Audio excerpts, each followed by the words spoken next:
Go ahead. Hey guys, it's Hinckley. Welcome to the back of the UC Health Air Care and Mobile Care EC145. So what plays together stays together. Let me just give you a couple of examples. So I'm here at my seat at the head of the patient's stretcher, and let's say this patient's in shock and I want to give push dose phenylephrine because they're already tachycardic, so I really don't want to do push dose epi. So reach in the medication drawer and pull out the tackle box with the medications.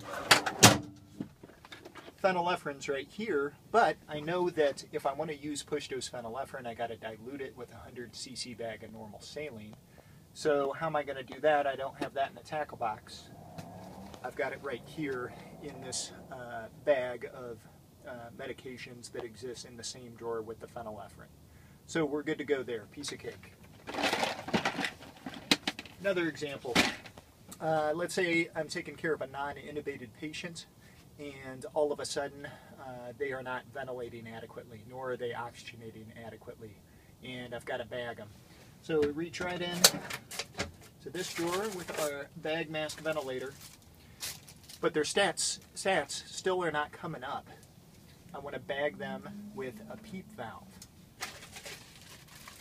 Everywhere in this helicopter that we've got a bag, we got a PEEP valve. So I'm never going to have to go hunting separately for a PEEP valve if I want to oxygenate them.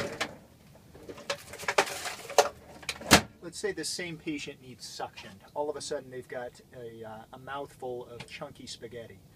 Well, I've got my Yankauer and my suction right here, but I can't suction this chunky stuff with the Yankauer. That's no good.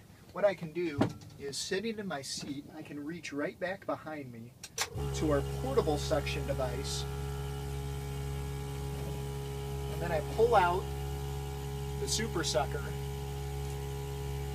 and I'm good to go. I can easily suction up any chunky stuff they got in their mouth.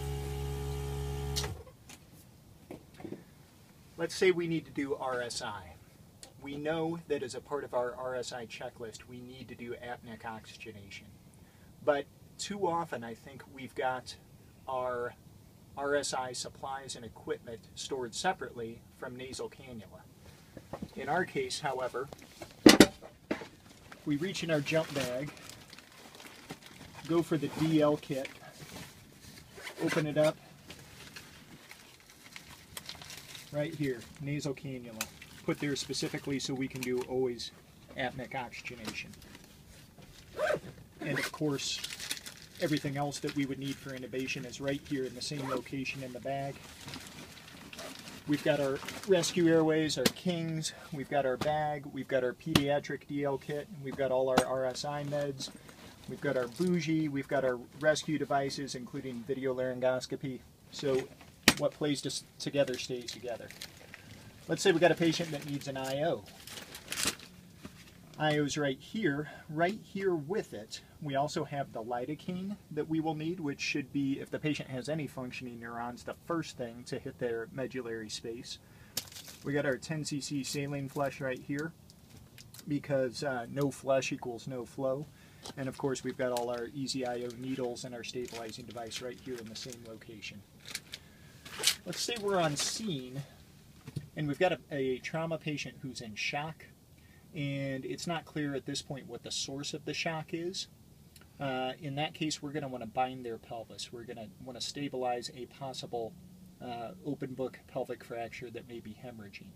And that's going to be a heck of a lot easier to do while the patient is still on scene as opposed to in the back of the aircraft here.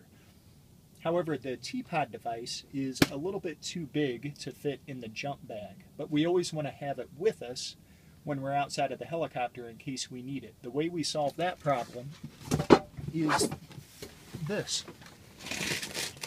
It's right here underneath the mattress of the stretcher in the aircraft.